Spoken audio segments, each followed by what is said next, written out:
So I'm pretty sure that it has become obvious to everyone who's really considering themselves to be on the left at this point that the idea we're going to take over the Democrat Party, that ain't working. And as far as any hope for the Justice Democrats, let me use a little analogy that we like to say down here in the South. I think it's pretty clear at this point that the Justice Democrats are about as useless as tits on a bull.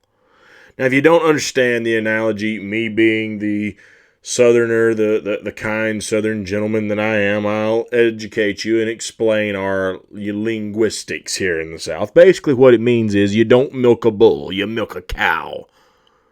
And if you put the tits on a bull, he'd probably just get pissed and try to gore your ass. So, not very useful, is it? They're absolutely useless.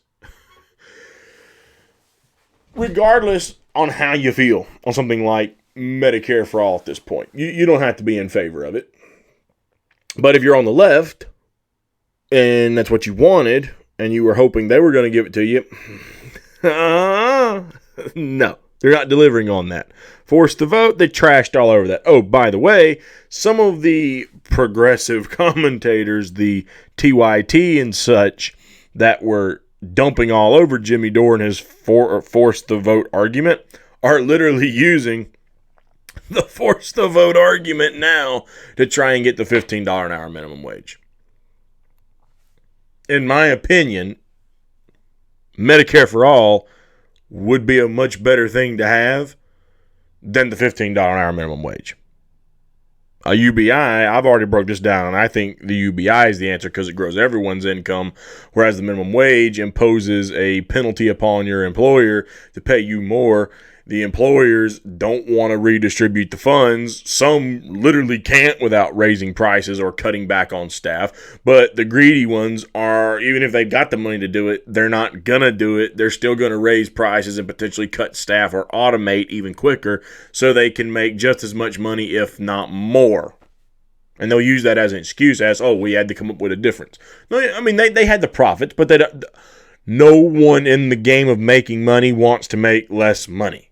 It's that greed of man that I've talked about, okay? That's just kind of how it is. There's a few exceptions. There's some honest folks, but the overwhelming majority, especially these massive corporations, they didn't get to be these massive monopolistic corporations by playing the game fairly. So you might as well go ahead and expect when they can cut corners, they're going to. That's kind of how they got that far. Through bribes of the federal government, paying to get politicians elected who would get into office and tweak little rules here and there to make it more beneficial for them to control the market and grow their business so it's more favorable to them. That's how they got to that place. That's how they got that kind of power in the first place. That's how they grew their wealth that much. So you might as well go ahead and expect that when you do this, they're going to take full advantage. So that's what's going to happen. So I've already given my thoughts on minimum wage, but they didn't want forced to vote for health care. But we want to force the vote on something that could arguably, in a lot of the blue-collar, down south states where the cost of living is much cheaper, could disrupt my neck of the woods, could disrupt my economy, could disrupt my job market. But see, all these progressives and liberals are only thinking about their blue states, which have higher costs of living, and it probably isn't going to impact them the same way. I appreciate your consideration there, good sir. And don't even bother mentioning Australia to me, a much smaller country that doesn't have 50 states with all these different costs of living. It's what we call apples to oranges, so we ain't even going to go there. Okay? But that aside, you wouldn't force the vote on health care. So to prove my point on how useless they are, we're going to set aside health care. We're going to set aside the $15 an hour minimum wage. They can't even oppose Neera Tanden. No, you know who does oppose Neera Tanden? Which, by the way, she's not getting the OMB job. But the Biden administration, the administration which was going to unify the country that Trump divided, right? How the fuck's that working out for you? He's going to unify by putting a divisive hag into his administration. I could see it now. This time next year, Democrats, Republicans, black people, white people, Latino people, Asian people, straight people, gay people, males, females, transgenders, everyone. We're all going to be in every state, in every community, in every town, gathering around campfires by the massive, holding hands, prancing around in circles, singing fucking Kumbaya. Congratulations, Biden. You're healing our fucking country by appointing Neera Tanden. As Senator John Kennedy from Louisiana put it, the woman who called Bernie Sanders everything but an ignorant slut. The lady, if you want to call her that, because usually in the South, ladies are people who are women who have some respect in themselves and carry themselves with some grace and some elegance. I think that's a bit of a stretch for Neera Tanden, but I'll be nice. I'll be the nice lone wolf today. This lady would bury her own grandmother to try to get Hillary Clinton elected. We already heard the whole Russia thing about Trump. She tried to throw Bernie under the Russia bus too to help Hillary Clinton. As Tulsi put it, the queen of warmongers. Oh, and for all the bad shit that Trump did while he was in office, well, she seems to like his ideas when it comes to taking resources of other countries. When we go, take their oil, take their resources, and pay down our debt with it. Oh, that's fucking great. I thought he was a threat. Why are you putting someone in your administration, Joe, that shares some of his views? You know, I've said this to you before, Joe. Or President Biden. I'll be respectful. President Biden. I know I've said this before. But look, man. I'm from the South. I'm from South Carolina. From a small town in South Carolina. Most of my family didn't receive college education. My grandpa didn't make it past the 6th grade. He had to go to work on a farm to support his family. I come from a family of hard-working old blue-collar people. Not Ivy League, not the most educated folks. I'm just a dumb old fucking redneck. Maybe my IQ isn't high enough to comprehend the grand strategy here. So, help me make this make sense for me. How that's healing the country. But who I want to make it make more sense to me more than Joe Biden are these fucking Justice Democrats. This woman is like the epitome of what you people said you didn't want. And Joe Manchin, who sides with the Republicans on a lot of shit because he's playing to those, blue dog Democrats in West Virginia or whatever, right? The state that's like kind of red, but he's the blue guy that's going purple to try to play. He's got a friend, Elizabeth Warren, because she can make spirited defenses for him, but whatever. Okay? This guy has the fucking balls to oppose Neera Tanden. But the progressives who Neera Tanden have just shat all over. Oh, no. And who's being divisive? Not the woman who had to delete how many tweets. Not the woman who went after the progressives. She's not being divisive and shouldn't get the job. No, not John Kennedy, excuse me. Well, he's probably being divisive too. But Joe Manchin. Joe Manchin is the divisive one here. If you don't believe me, you probably already seen the clip, but if you don't believe me, hey, Here it is. Take a look. We have some breaking news for you now. Democratic Senator Joe Manchin of West Virginia just announced that he will vote against President Biden's pick to lead the Office of Management and Budget, Neera Tanden, putting her nomination in jeopardy. Manchin saying in a statement, in part, quote, "I have carefully reviewed Neera Tanden's public statements and tweets that were personally directed towards my colleagues on both sides of the aisle, from Senator Bernie Sanders to Senator Mitch McConnell and others.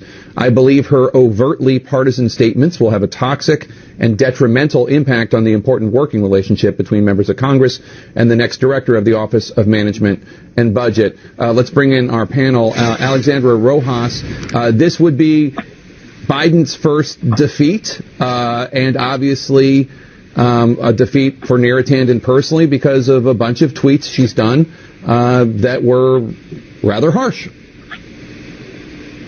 Yeah, and I mean, there's public record of those tweets, but the reality is I think that Joe Manchin is the one being divisive right now. We are in the middle of a public pandemic. Joe Biden was just elected by a huge mandate by the American people. We have to deliver as Democrats, and we need people in positions of power who are ready and prepared to go big in this moment and not leave anyone behind. The mentality has got to be of the Democratic Party especially, but any elected official, that we have to move quickly to save as many lives as possible. And I would also point out that he had no problem voting to confirm other appointments of clearly partisan members when it was the previous Republican administration. There should be no, I think, opposition to some, folks that are being proposed by the Biden administration who have, clearly are ready to do the work and are ready to get the job done, and they feel are the best prepared to do it. Now, notice the key language there. We as Democrats have to come to... Oh! So you're telling me that when Jimmy Dore said Justice Democrats stood for just us Democrats, he was dead on point. You know what? I'm going to say this here and now. If they ever legalize pot at the federal level where I can smoke pot again, I want some of what Jimmy Dore's got. Because clearly this motherfucker can see into the future. That's some good ass shit, Jimmy. You're getting some top of the line weed, son. You're seeing into the fucking future getting off of that high. What the fuck? He saw this shit coming from a mile away. Now, most people saw that Justice Democrats for a while have been worthless, but this shit just reassures it. We got to come together as Democrats. Oh, so what you're telling me is it's party before the people. I thought we were put in there to oppose the Nancy Pelosi's, to not vote for them, but then you turn around and vote for them. To not support the Neera Tandens. Oh, but gotta put her in there too. Oh, and what was Jenks Uger's defense of this? Oh, if Neera Tanden doesn't get it, there's gonna be nobody except for somebody like Attila the Hun. You gotta go with it, man. You gotta go with the lesser two evils. Is she the best choice we're gonna get out, Joe Biden? Of course! That's fucking Cenk Uger's take on everything. Woo, big surprise there, Cenk. I'm guessing that Katzenberg money had nothing to do with the spirited defense of Neera Tanden. No, why the fuck would it? It's not like they didn't give money to Hillary Clinton, who, by the way, Neera Tanden was propping up like a sumbitch. I'm sure that had nothing, not one fucking thing to do with it, right, Cenk? Okay. And look, if you think taking over the Republican Party is going to work, people are going to cite what happened with Trump. But the problem is, did Trump really become an outsider? I mean, he's hijacked the party to an extent. But all those people that are like the Trump supporters, you're going to have to hijack it from Trump now and the other Republicans. Because where Trump took it wasn't even a full People's Party type thing. It was populist message mixed with bad policy. So you're going to have to hijack it from him and them. On the Democrat side, you're just going to have to hijack it from the status quo because that's what the Justice Democrats are slowly morphing into in this damn biotoxic swamp. Okay? So, I'll say it one more time just so everyone gets the message here.